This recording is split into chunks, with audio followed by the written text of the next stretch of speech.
পদার্থ কি, তোমাকে যদি প্রশ্ন করা হয় পদার্থ কি বা কাকে বলে, ঠিক আছে, তুমি কি বলবা? আমি লিখছি যার আকার বা আয়তন আছে, যা বল প্রয়োগে বাধা দেয় এবং যার কি আছে ভর আছে সেটি পদার্থ। কেমন? ধরো আমার এই যে মার্কার, এটা একটা পদার্থ, কারণ ওর নির্দিষ্ট আকার আছে। আমি যদি কোনো একটা এই তোমার খাল্লায় যেটা একটা কি ওজন হবে, ঠিক আছে, তারপর হচ্ছে কি আকার আছে, বল আছে এবং বল প্রয়োগে বাধা সৃষ্টি করে। এই জিনিসটাকে আমি যদি এখানে রাখি, ও কিন্তু নিজে নিজে নড়বে না। অর্থাৎ আমি যদি একটু ফোর্স করি, বল দেই, তার দেখা যাচ্ছে কি জিনিসটা একটু সামনের দিকে যাচ্ছে, অর্থাৎ ও কি করতেছে বল প্রয়োগে বাধা সৃষ্টি করতেছে। অতএব এটা একটা কি পদার্থ, ঠিক আছে। আর পদার্থ কয় অবস্থায় থাকে? পদার্থ হচ্ছে আপনার তিনটা অবস্থায় সবসময় বিরাজমান থাকে আমাদের প্রকৃতিতে।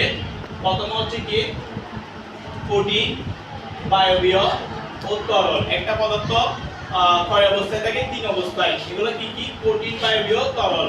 আমি একটা বরফের উদাহরণ টেনে আনলাম, একটা বরফের চিত্র লিখলাম। দেখো, যখন একটা বরফ তোমরা বাসায় নিয়ে আসবা, দেখবে এটা অনেক শক্ত, ঠিক আছে।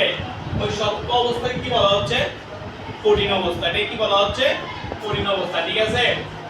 তুমি যখন বরফকে বাইরে রাখবা খোলা জায়গায়, দেখবা তো ওখান থেকে একটু একটু গ্যাস উঠতেছে, ঠিক আছে। তোমরা একটা বরফ নিয়ে দেখিও বাসায়, ওখান থেকে গ্যাস উঠতেছে, এটা হচ্ছে তাহলে কি তার গ্যাসীয় অবস্থা বা বায়বীয় অবস্থা, ঠিক আছে।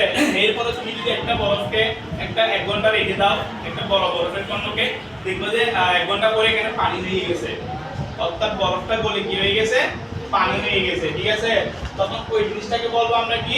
তরল অবস্থা। তাহলে আমরা এখান থেকে সিদ্ধান্ত নিতে পারি পদার্থের অবস্থা কয়টা? তিনটা। একটা হচ্ছে কি কঠিন, বায়বীয়, তরল। আপনারা কি বুঝতে পেরেছেন?